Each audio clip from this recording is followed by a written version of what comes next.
नमस्कार मित्रांनो, दुहेरी माझा मितवा मालिकेच्या आजच्या भागामध्ये आता ईश्वरी आणि अर्णव या दोघांनाही सगळेजण डान्स करण्यासाठी सांगत असतात. त्यावेळेला अर्णव आता ईश्वरीचा हात धरतो आणि तिला डान्ससाठी तयार करतो.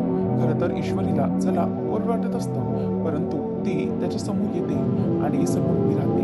तेव्हा मग अर्णव म्हणतो की चल मिस इंदोर, आपल्याला सगळेजण आज बघण्यासाठी आलेत. आपल्या दोघांचं जे काही कपल आहे ते बघण्यासाठी लोक आले, त्यामुळे आपण डान्स करूया आता आणि आपल्यामधली जी काही जादू आहे ती सगळ्यांना दाखवूया. ओके, असं आता अर्णव ईश्वरीला बोलतो आणि आपण परफेक्ट मॅच आहोत असं सगळेजण म्हणतात. तर ते सगळ्या जणांसमोर आता आपण दाखवून देऊया का? तेव्हा ईश्वरीला मात्र आनंद होतो. खरं तर ईश्वरीला हे सगळं दाखवून द्यायचं असतं आणि त्यामुळे ईश्वरी अर्णव हे दोघंजणी आता एकत्र येतात आणि डान्स करायला सुरुवात करतात. त्याच वेळेला मग आता मामा जोरजोरात टाळ्या वाजवून ईश्वरी आणि अर्णवचं कौतुक करत त्यांना डान्स करण्याचा आता भाग पडतो. तेव्हा आता ईश्वरी आणि अर्णव हे दोघंजणही डान्स करायला सुरुवात करतात आणि जेव्हा दोघांचा डान्स परफॉर्मन्स सुरू होतो तेव्हा सगळेजण अगदी आनंदाने बघतच राहतात. अर्णव ईश्वरी हे दोघंजणी अगदी उत्तमच कपल डान्स करत असतात आणि ईश्वरी आणि अर्णवमधलं जे बॉन्डिंग असतं, म्हणजेच एकमेकांमधलं जे काही प्रेम असतं, ते प्रेम या डान्समधून पूर्णपणे सिद्ध होत असतं आणि हे प्रेम सगळेजण बघत असतात आणि त्यांचं कौतुक करत असतात. अंजलीला तर अगदी खूपच हे सगळं आवडलेलं असतं. ती अगदी आनंदाने त्या दोघांकडे बघत असते. अर्णव ईश्वरी हे अगदी प्रेमाने एकमेकांसोबत डान्स करत असतात. जे सगळेजण म्हणत होते की ईश्वरी अर्णवला मॅच नाही, ते सगळेजण अगदी बघतच राहतात. लावण्या तर तिकडे थांबतच नाही, कारण लावण्याला ते सगळं पाहून खूप चिडचिड होत असते, म्हणून ती तिथून अगोदरच निघून गेलेली असते. अर्णव हा डान्स करत असताना मामा आकाश बाकीचे सगळे हसत असतात. तेव्हा आकाश आता त्या दोघांकडे लगेचच नम्रताला खुणावतो आणि आपण हे करूया का असा डान्स, असं तिला खुणावल्याबरोबर ती लाजून खाली बघते आणि अगदी लाजतच नाही असं म्हणते. आणि मग त्याच वेळेला इथे दोघांचा हा डान्स पार पडलेला असताना सगळेजण जोरजोरात त्यांच्यासाठी टाळ्या वाजवायला लागतात. आता हे सगळं होत असताना ईश्वरी अर्णव एकमेकांकडे बघतच असतात. अर्णव आणि ईश्वरी यांचा डान्स परफॉर्मन्स हा कम्प्लीट झालेला असतो. त्यावेळेला अर्णव ईश्वरीला विचारतो की मिस इंदोर, हे असं आज का होते? म्हणजे आपण असं डान्स करत असताना आजूबाजूला सगळंच हरवल्यासारखं का वाटतंय? म्हणजे आजूबाजूला कोणीच नाहीये असं वाटतंय मला आता. तेव्हा ईश्वरीला असं विचारल्याबरोबर ती म्हणते की मला तर वाटतंय, म्हणजेच मला तर वाटतंय की आजूबाजूला सगळेजण आहेत. तेव्हा मग अर्णव विचारतो की तिला काय वाटतं? त्यावेळेला ईश्वरी गप्पच बसलेली असते. मग अर्णव म्हणतो सगळेजण आपल्याकडे आता बघताय आणि सगळ्यांना असं वाटतंय की आपण परफेक्ट मॅच आहोत. तेव्हा मग परफेक्ट कपल आहोत असे एकमेकांकडे बघून आता त्यांना एकमेकांना खरं तर सांगायचं असतं. ईश्वरी त्याच्याकडे बघते आणि म्हणते की सर, तुम्हालाही तसंच वाटतंय का? जे लोकांना वाटतंय की आपण परफेक्ट मॅच आहोत. तेव्हा आता अर्णव तिच्याकडे बघतो आणि तिला म्हणतो की नाही मिस इंदोर, मला तरी अजूनही असं वाटत नाहीये की आपण दोघंजणही परफेक्ट मॅच आहोत. तेव्हा ईश्वरी गप्पच बसते, कारण तिला जरासं वाईट वाटलेलं असतं. ईश्वरी आता त्याच्याकडे बघत म्हणते की तुमचं म्हणणंही अगदी बरोबर आहे, आपण परफेक्ट मॅच अजूनही नाही आहोत. असं म्हणून आता ती तोंड अगदी बारीक करते आणि शांत बसलेली असते. तेव्हा मग आता ईश्वरी अर्णवकडे बघून विचार करत असते की अर्णव सर, आता तरी आम्ही परफेक्ट मॅच नाही आहोत असे म्हणाले, परंतु आम्ही कधी परफेक्ट मॅच होऊ याबद्दल तरी त्यांना काही वाटलंच नाही. पण ती गप्पच बसलेली असते. तेव्हा राकेश आता ती बाई येण्याची वाट बघत असतो. तिला सुपारी दिलेली असते. मग ती बाई येते तेव्हा तो म्हणतो की काय गं, तुला काही पैसे मी काही फुकट इथे उभं राहण्यासाठी दिलेत का? तुझं काम कधी करणार आहेस तू? मग अशी चांगली संधी होती, तू ती गमावलीस. सारखी सारखी अशी संधी येणार नाही, समजलं? तेव्हा ती म्हणते की हो साहेब, तेव्हाच खरं तर आम्हाला गेम करायचा होता, परंतु काय करणार, त्याच वेळेला नेमकं त्याच्या बायकोने त्याला आवाज दिला आणि त्याला तिकडून जावं लागलं. मग काय करणार आम्ही तरी, आमचा चान्स तेव्हा गमावला गेला. मग लगेच राकेश म्हणतो की लक्षात घ्या, तुम्हाला मी पैसे दिले आणि तो खूप मोठा माणूस आहे, म्हणून मला त्याच्या बाबतीत काही करता येत नाही, समजलं? नाहीतर मी वाटच बघितली नसते. असं काही मला कोणाला मारणं काही कठीण नाहीये, परंतु मी या सगळ्यात अडकेन ना, म्हणून तुम्हाला हे सगळं काम दिलेलं आले का लक्षात? आणि जर तुम्हाला जमणार नसेल ना तर ती म्हणते की नाही साहेब. मग तो म्हणतो की लक्षात घे, मला काही करून आजच्या आज त्याचा गेम वाजलेला हवाय, म्हणजे हवाय. आणि तेव्हा ती म्हणते की ठीक आहे, चालेल साहेब, मी एक काम करते, गॅस लिकेज झालंय हे कारण देऊन त्याला भटारखान्यात बोलवते आणि तिथेच त्याचा गेम करून टाकते. तेव्हा मग राकेश म्हणतो की ठीक आहे, चालेल, तसंच्या तसं बोललीस तसं झालं पाहिजे. काय ना, रक्ताच्या थारोळ्यात पडलेलं बघायचंय मला ते अर्णवराजे शिर्के. जमेल ना? तेव्हा मग ती म्हणते की हो साहेब चालेल. त्यावेळेला मग आता लगेचच तो म्हणायला लागतो की बघ काम झालंच पाहिजे आणि तो अर्णवराजे शिर्के आजच्या आज केलाच पाहिजे असं राकेश तिला म्हणतो आणि म्हणतो की बघ आता इथून पुढे मला तोंड दाखवायचं ते अर्णवराजे शिर्के गेला हे सांगण्यासाठीच, नाहीतर बघ मी तुला कसं कायमचं गायब करून टाकतो ते. तेव्हा मग ती म्हणते की साहेब चालेल होईल काम आणि ते तिथून निघून जाते. त्यानंतर आता अर्णव हा फोनवरती त्याच्या गेस्ट बरोबर जे काही गेस्ट आले नसतात त्यांच्याबरोबर बोलत असतो आणि ईश्वरी डान्स केल्यानंतर तिच्या कानातलं जे असतं ते कानातलं जरा निघालेलं असतं म्हणून ती ते लावण्याचा म्हणजेच मागे जे वेली असतात कानातल्या त्या मागे रुपयात रुतवण्याचा प्रयत्न करत असतो. त्यावेळेला अर्णव तिथे फोनवर बोलत असतो आणि त्याच्या लक्षात येतं की ईश्वरीला काहीतरी बोलायचंय. म्हणूनच आता ईश्वरी अर्णव जवळ येऊन अर्णव सर असा अगदी प्रेमाने आवाज देते. त्यावेळेला मग अर्णव म्हणतो की एस मी सिंदूर काय झालं? तेव्हा ती म्हणते की तुम्ही बिझी होतात का सॉरी. तेव्हा तो म्हणतो की नाही नाही बोल ना काय झालं. ईश्वरी म्हणते की ॲक्च्युली काय होतं हे ना जरा कानातलं निघालं होतं ते लावण्यासाठी पण मला माहीत नव्हतं की तुम्ही फोनवर बोलताय. ठीक आहे मी वाटल्यास ताईला सांगते. तेव्हा मग तो म्हणतो की नाही ठीक आहे ते मी करतोय मदत तुझी, बरं मला सांग हे कुठे लावायचंय. तेव्हा ती म्हणते की सर या वेली आहेत ना या मागे अंबाड्यामध्ये रुतवायच्यात, मागे अंबाडा आहे ना त्यामध्ये घालायच्यात. तेव्हा मग अर्णव म्हणतो की ओके ठीक आहे ते करतो मी. आता अर्णव जेव्हा ईश्वरीचं कानातलं हातात घेतो तेव्हा ईश्वरीला आणखीनच गोड वाटत असतं. म्हणजेच अर्णवसोबत जे असतात ते तिला अगदीच आनंद देऊन जात असतात. तिला खूप मजा वाटत असते. त्यावेळेला मग आता ईश्वरी म्हणत असते की हा तिथेच मागच्या साईडला लावायचं. तेव्हा मग आता अर्णव म्हणत असतो की ठीक आहे चालेल मी सिंदूर इथेच लावू ना बरोबर आहे ना. तेव्हा मग ईश्वरी म्हणते की हो अर्णव सर अगदी बरोबर. मग लगेचच तो म्हणतो की मी सिंदूर खरंच म्हणजे वेगळंच वाटतंय ना हे सगळं काही. तेव्हा ईश्वरी म्हणते की हो अगदीच वेगळं वाटतंय परंतु एक आहे की अजूनही आपल्यातलं नातं हे तसं दृढ होत गेलेलं नाही. पण ठीक आहे कधी ना कधीतरी ते काहीतरी होईलच. म्हणजे आपल्यातलं नातं हे तुमची जिम्मेदारी आहे. म्हणजेच तुम्हाला आज सगळ्यांसमोर ते चित्र दाखवता आलं त्याचा आनंद झाला असेल ना. तेव्हा अर्णव तिला हो बरोबर असं म्हणतो. त्यानंतर आता नमू येते आणि म्हणते की ईशू हे बघ अगं आईचा कॉल आलाय. आई ना हॉस्पिटलमध्ये बाबांजवळ आणि म्हणूनच बाबांना तुला व्हिडिओ कॉलमधून बघायचं आहे त्यासाठी त्यांचा फोन येते तर जरा करूया का फोन त्यांना. तेव्हा लगेच ती म्हणते की हो चालेल ठीक आहे. तेव्हा मग लगेचच ईश्वरी बाजूला जाते.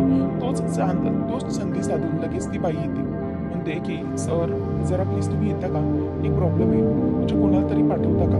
तेव्हा अर्णव म्हणतो की काय प्रॉब्लेम झाला. तेव्हा ती सांगते की ॲक्च्युली एक प्रॉब्लेम असा झालाय सर की तिथे ना जे ते जेवण बनवतायत ना तिथे गॅस लिकेज झालाय. तेव्हा तो म्हणतो की काय गॅस लिकेज झालाय जस्ट शो मी. तेव्हा मग तो तिच्याबरोबर जातो. तेव्हा ती बाई पण जायला लागते आणि हे सगळं होत असताना आता राकेश मात्र खूप आनंदात असतो. राकेशला कळलेलं असतं की आता अर्णवचा गेम वाजणार म्हणून तो आनंदात असतो. त्यावेळेला मग ती बाई सांगते की साहेब बघा इकडे गॅस लिकेज झालाय आणि काय झालं ना की आम्ही म्हणूनच सगळ्या माणसांना बाजूला काढून दिलं कारण की गॅस लिकेज झालाय तर प्रॉब्लेम नको म्हणून सगळ्यांनी इथून बाजूला करून टाकलं. तेव्हा आता अर्णव बघतो तर तो गॅस लिकेज झालेला नसतो परंतु अर्णवला त्या बायकांचा जो मनसुबा असतो तो अगदी व्यवस्थित समजलेला असतो आणि त्याला कळतं की काहीतरी गडबड आहे म्हणून तो तिथेच तसाच उभा राहतो आणि मागे वळून बघतो तर त्याला कळतं की काहीतरी बायका या चुकीचं करण्याचा प्रयत्न करतात. त्यासाठीच तो आता हे सगळं करण्याचा प्रयत्न करायला लागतो. त्यानंतर त्या बायका असतात त्या आता त्यांच्या ज्या भाज्या ठेवलेल्या असतात त्यांची टोपल्याखालीच त्यांनी धारदार वस्त्र ठेवलेली असतात. काही कोयता काढतात तर काही हॉकी स्टिक त्याला मारण्यासाठी काढतात. आता बायकांच्या हातामध्ये ते सगळेजण हत्यारं पाहून त्याला आता चकित व्हायला झालेलं असतं. म्हणजे या बायका या मला मारण्याचं प्लॅनिंग करून ते मला बोलावून घेतले हे आता त्याच्या अगदी व्यवस्थितपणे लक्षात आलेलं असतं. त्यामुळे अर्णवला आता या सगळ्याचा जबरदस्त असा धक्का बसलेला असतो. अर्णव आता त्या बायकांकडे बघतच राहतो की नक्की हे सगळं काय असेल. त्याला लक्षात येत असतं की नक्कीच काहीतरी गडबड आहे. तेव्हा आता ती बाई ए करून असं जोरात करून त्याच्यावर कोयत्याने मार करायला जाणार असते. तेवढ्यातच आता अर्णव पटकन खाली वागतो. अर्णव हा असतो जुडो कराटे चॅम्पियन त्यामुळे त्या बायकांशी टॅकल करणं त्याला सहजपणे शक्य होतं. आता त्यातल्या त्यात एक बाई तिचा वार चुकतो म्हणूनच अर्णववरती ती आता जोरदार आता लातेने वार करते. त्याचबरोबर आता तिला तर त्याच्या अगदी किडनीजवळ लागल्यामुळे तो तिथल्या तिथे खाली पडतो आणि त्याला जोरात अगदी पोटातच धक्का लागतो. त्यावेळेला मग ईश्वरी तिथे नसते परंतु अर्णववरती आता मुद्दामच हा सगळा प्रकार घडवून आणलेला असतो. तेव्हा आता ती बाई ही अर्णववरती पुन्हा एकदा कोयत्याने एकदा सपासप वार करायला सुरुवात करणार असते. तेवढ्यातच आता ती वार करायला जाणार. अर्णव तिचा हात धरतो आणि त्याचा तो रागीट चेहरा पाहून ती बाई पण अगदी हादरते. आणि मग अर्णव तिचा तो कोयत्याचा हात धरतो आणि दुसऱ्या हाताने तिला मारायला जाणार तेव्हा ती तिचा हात पुढे करते. तेव्हा अर्णव आता तिला बोलतो की 1 मिनिट, मी बायकांवर हात उचलत नाही, त्यामुळे बऱ्या मुलाने इथून निघून जा, नाहीतर माझा हात चालेल. त्यावेळेला आता तो त्या बाईला मागे ढकलून देतो. तेव्हा आता ती ढकलल्याबरोबर बाकीच्या बायका त्याच्यावर वार करायला येतात. आता ती बाई तर पूर्ण घाबरलेली असते. अर्णवच्या शक्तीबद्दल तिला अंदाज आलेलाच असतो, पण आता काय करावं, तिला काही करून राकेशचं काम करावं लागणार असतं. परंतु ती पुन्हा एकदा अर्णववरती वार करण्यासाठी म्हणून पुढे आलेली असते. तेवढ्यातच तिथे आता आपली ईश्वरी येते आणि ईश्वरी तिला मागे जोरात ढकलते. आणि ईश्वरी आल्याबरोबर इथे आता तिला जोरात ढकलल्याबरोबर अर्णवला काहीच कळत नसतं की अर्णवला आता वाटतं की तो संपला. परंतु ईश्वरी तिथे येते, तिला ढकलते आणि म्हणते की लक्षात ठेवायचं, अर्णव सर आहेत ते आणि माझ्या अर्णव सरांना मी काहीही होऊ देणार नाही, समजलं, असं म्हणून ती आता त्या बाईला धमकी देते. आणि अर्णवने ती धमकी पाहिल्यानंतर त्याला आता ईश्वरीबद्दल जबरदस्त प्रेम वाटू लागतं. कारण की आतापर्यंत ईश्वरी फक्त तिचं प्रेम बोलून दाखवत नसते, परंतु आता तिचं प्रेम ती कृतीमधून सिद्ध करून दाखवते. याचा अर्णवला आता खूपच आनंद झालेला असतो. आणि हे सगळं बघत असताना ईश्वरी आता त्याच्याकडे बघतच राहते. त्याचबरोबर आता ज्या बायका असतात त्या हॉकी स्टिक घेऊन पुन्हा पुन्हा समोर येत असतात. म्हणजे जोपर्यंत काम होणार नाही तोपर्यंत तोंड दाखवू नका, असं राकेशने सांगितलेलं असतं. आणि त्यामुळेच त्या बायका आता ईश्वरी आणि अर्णव दोघांना संपवायला निघालेले असतात. त्याच वेळेला आता ईश्वरी आणि अर्णव हे दोघांची ताकद एकत्र येते आणि त्या बायकांना ते मारायला लागतात. आता अर्णव हा ईश्वरीला पोटामध्ये धरतो आणि तिला उचलून त्या बायकांवर आता त्या बायकांना लाथेनेच मारायला लागतो. म्हणजेच ईश्वरीचे पाय त्यांना सपासप लागायला लागतात आणि मग त्या सगळ्या खाली एकत्रच पडतात. तेव्हा आता ईश्वरी खाली पडायला जाणं तेवढ्यात अर्णव तिला पटकन धरतो आणि तिला झेलतो. मग आता ईश्वरी त्याच्याकडे बघतच राहते. आता त्या दोघांचंही प्रेम या सगळ्या गोष्टींमधूनही एकदम अगदी फुलायला लागलेलं असतं. कारण की हे सगळं जे काही नातं आहे ते नातं अगदी साधं सोपं नाही, तर ते नातं हे निराळच आहे. ईश्वरी अर्णवला प्रत्येक छोट्या छोट्या क्षणाकडे कळत चाललेलं असतं. तेवढ्यातच एक बाई ही बागावून येते आणि मागून येऊन ती हॉकी स्टिक धरत असते. त्याच वेळेला आता ईश्वरीला अर्णव पुन्हा जवळ दिसतो आणि तिला उचलून त्या बाईच्या अगदी पोटावरती ती ईश्वरी पाय मारून देते. आणि मग दुसरी बाई असते ती अर्णव आणि ईश्वरी यांच्यावरती भाज्या फेकते. तेव्हा भाज्या फेकल्यानंतरही अर्णवचं काहीच होत नाही. ईश्वरी अर्णव एकमेकांकडे बघत असतात. त्यांना असं झालेलं असतं की जणू त्यांच्यावरती हा पुष्पवर्षावच होतोय आणि दोघं एकमेकांकडे बघत असतात. तेव्हा त्या बायका अगदी चकित झालेल्या असतात की यांच्यावरती इतका हल्ला होऊ नये, हे दोघं जण इतके नॉर्मल कसे काय. तेवढ्यात एक बाई जिच्याकडे कोयता असतो ती पुन्हा कोयता घेऊन वार करण्यासाठी येते. ईश्वरी आता तिचा पुन्हा हात धरते आणि तिला जोरात ढकलून देते आणि ढकलून दिल्याबरोबर ती बाई खाली पडते. आता सगळ्यांना त्यांनी अगदी धूळ चाटलेली असते. सगळ्या बायकांना आता त्यांनी अगदी आसमानच दाखवलेलं असतं. ईश्वरी अर्णव एकमेकांकडे बघतच असतात.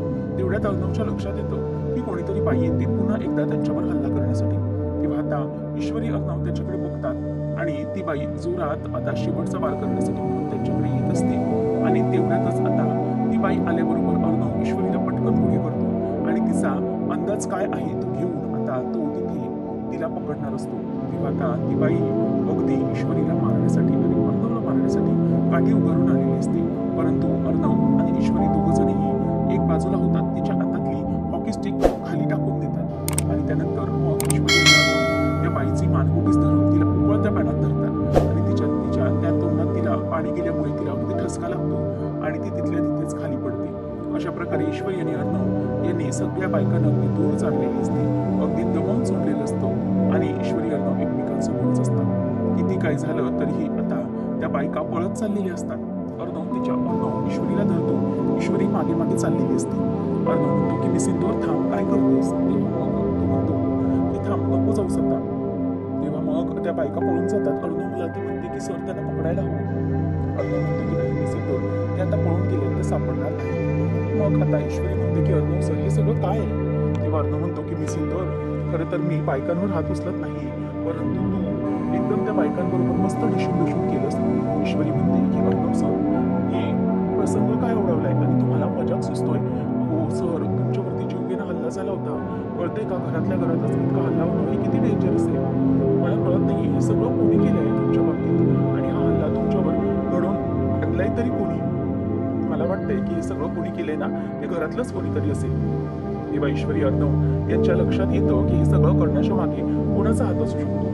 आता अर्णवलाही ईश्वरीने हे सगळं केलं त्यामुळे त्याला खरंच खूप बरं वाटलेलं असतं. ईश्वरी अर्णव यांच्या लक्षात येतं की हा जो हल्ला आहे तो घरातल्या घरात कोणीतरी केलाय, तो म्हणजे की राकेश आणि राकेशनेच. तेव्हा मग आता हे सगळं होत असताना अर्णव ईश्वरीकडे बघत असतो. ईश्वरी म्हणते की सर, तुम्हाला जर काही झालं असतं तर ती खूप घाबरलेली असते. त्यावेळेला आता मुद्दामच तिथे राकेश येतो आणि राकेश म्हणतो की अरे अर्णव काय झालंय, असं तो धावत धावत येतो आणि म्हणतो की अर्णव अरे कोण होतं ते, आता कोण पळून गेलं. तेव्हा ईश्वरी रागानेच त्याच्याकडे बघत असते आणि तो हात दाखवतो आणि म्हणतो की हे बघ ना काय झालंय, त्या बायकांना मी अडवायला गेलो तर बघ ना काय केलं त्यांनी. अरे अर्णव, त्या तुला मारण्यासाठी आल्या होत्या का, असं मुद्दामच राकेश बोलून दाखवत असतो आणि मग गालातल्या गालात असं देखील असतो आणि म्हणतो की अर्णव, मला लक्षात आलं की तुझ्यावर त्यांनी जीवघेणा हल्ला केलाय, नक्की काय झालंय, असं म्हणून तो मुद्दामच त्याला आता छेडत असतो. कारण की जे काही आहे ते त्याला मुद्दामच दाखवून द्यायचं असतं की जे काही आहे ते मी मुद्दाम घडवून आणले आणि हे सगळं राकेशनेच केले हे त्यांच्या लक्षात आलेलं असतं. तेवढ्यात अंजली धावत येते आणि म्हणते की बापरे चिंटू, अरे तुम्ही इथे सगळे काय करताय आणि हे काय इथे सगळं भाज्या वगैरे खाली सांडल्यात, काय झालं काय हे सगळं. तेव्हा मग राकेश म्हणतो की अगं माहित नाही, आपल्या अर्णववर कोणीतरी हल्ला करण्यासाठी आलो होतो, मी त्यांना पकडायला गेलो तर बघ ना त्यांनी माझ्यावर हा वारच केला. तेव्हा आता हे पाहिल्यानंतर तिला धक्काच बसतो. ती म्हणते की अहो काय हे, किती लागले तुम्हाला. ती खूप घाबरलेली असते. ती म्हणते की बघा ना अहो रक्त जाते किती. तेव्हा तो म्हणतो की नाही ठीक आहे अंजली, अगं बरं आहे देवाच्या कृपेने की याला काही लागलं नाहीये. त्यावर अंजली म्हणते की चिंटू तू तर ठीक आहेस ना. तेव्हा लगेच तो म्हणतो की हो ताई. आणि ईश्वरीला खरं तर खूप राग आलेला असतो. मुद्दामच हे सगळं राकेशने जुळून आणलेलं असतं आणि मुद्दामच हे सगळं तो करून टाकत असतो. तेव्हा मग आता अंजली म्हणते की थांब चिंटू, तू चल, चिंटू तू ये प्लीज, आणि राकेश तुम्ही चला प्लीज, चला तुम्हाला डॉक्टरला वगैरे मी बोलून चला लवकर. तेव्हा तो म्हणतो की इतकं काही नाही लागले का. तेव्हा ती म्हणते की तुम्ही प्लीज चला, तुम्ही शांत व्हा, असं म्हणून आता तो तिला घेऊन चाललेला असतो. त्याचबरोबर इथे आता हे सगळं घडत असताना सगळ्या बायका धावत धावत आलेल्या असतात. तेव्हा राकेश तिथे उभा असतो. राकेश हा त्यांच्याकडे बघून विचारतो की काय झालं. तेव्हा ती म्हणते की साहेब अहो आमच्याकडून हे काम होऊ शकत नाही, तो माणूस आणि त्याची ती बायको दोघं जण ही जाम डेंजर आहेत, तुमचं काम नाही होऊ शकत, आलं का लक्षात. अहो आम्हाला मारायलाच निघाले होते ते, कसे बसे वाचलो आम्ही त्यांच्या तावडीतून. नाही आमचं काम हे होऊ शकणार नाहीये, असं म्हणून आता त्या बायका या राकेशलाच उलट बोलतात आणि पळत असतात. तेव्हा राकेश म्हणतो एक मिनिट थांब, जरा तो चाकू दे, असं म्हणून आता तिच्या हातातून जो चाकू घेतो आणि मग स्वतःच्याच हातावर उडतो आणि म्हणतो की चला पळा आता. राकेशला खरं तर हा गेम वेगळाच पलटवायचा असतो, म्हणूनच हे सगळं तो करत असतो. आता ईश्वरी आणि अर्णव दोघंजणी घाबरलेले असतात. ईश्वरी म्हणते की सर हा नराधम यानेच मला वाटतं हे सगळं घडवून आणले मुद्दाम आणि आता ताईसमोर काळजी दाखवतोय. तेव्हा आता अर्णव ईश्वरीला शांत राहायला सांगत असतो. अंजली म्हणत असते की तुम्ही चला बघू, चला लवकर आपण डॉक्टरांना दाखवूया. ताईचा जीव अगदी वरखाली होत असतो, परंतु हे सगळं राकेश मुद्दाम करतोय हे त्यांना काहीच माहित नसतं. आता ईश्वरी ही घाबरलेली असते. ती म्हणते की अर्णव सर हे ना मुद्दाम काहीही घडवून आणतोय हा माणूस. तेव्हा आता ईश्वरी म्हणते की सर चला आपण आता सगळे तिकडे जर तिकडे जाऊया, नाहीतर खूप मोठा परत प्रॉब्लेम होईल, काहीतरी नक्की घडू शकतो. आता अंजली ही त्याच्या राकेशच्या हाताला ते डेटॉल वगैरे लावून देत असते आणि त्याची जखम साफ करत असते. तेव्हा मग तो म्हणतो की दुखतंय, त्रास होतोय मला.